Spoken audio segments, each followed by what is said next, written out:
In your legislative experience, you pursue these issues of poverty, of education, trying to take care or help people who cannot help themselves.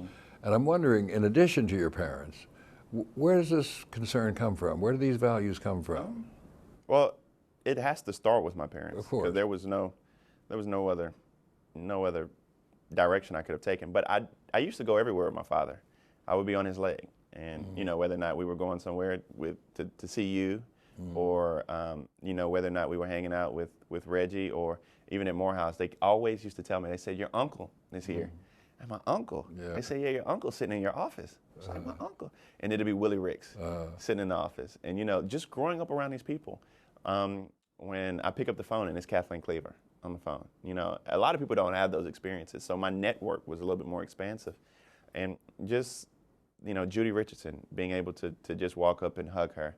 And there were a lot of people, from former chairman of SNCC to SNCC activists, and Rita Bender, great friends. Mickey's widow, Yeah, Mickey Schwerner's widow. Yes, and these people, they are heroes and sheroes, and I get to touch them every day and talk to them every day. Connie Curry, Bob Zellner, who is a fool, who I love. Yeah. You know, you just learn so much from these people, and it's just an awesome experience that I've been blessed with. And those people who gave up so much for social justice, who am I not to do those same type of things? At the same time, among this community of SNCC people, many of whose names you've called, there's one in particular whose experience is very different, very similar to that of your father and mine and these others, but whose children have turned out very differently. And I'm not going to call his name, but he has 2 or 3 children, and 2 or 3 have followed in his path as you followed your father's,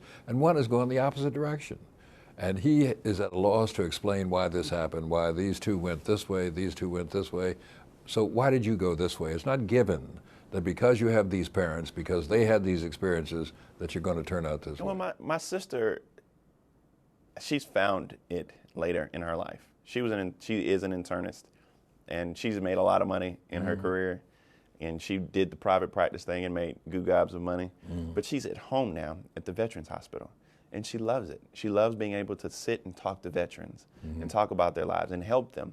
So she's kind of found that niche a little bit later in life, but she's found it. And my brother decided he was going to go into youth ministry. And that was a surprise to us all because he was the wildest one of the bunch. But he decided he was going to go into youth ministry right after college, right after he graduated. He's been a youth pastor for a very long period of time now. So he found it later in life. So as much as, we're bred on competition. We played Monopoly as a family, Scrabble, and I never lost. And if I thought I was going to lose, I would flip the board over. But I wanted to be better than them, and I wanted to be better change agents than them. And it was a lot going on, and I really don't think that I could have gone left. And I don't know where that comes from, but just deep down in my heart, I don't think that there is anything else I could have done. I don't think that I can be an investment banker in New York. I don't think I would be happy doing that.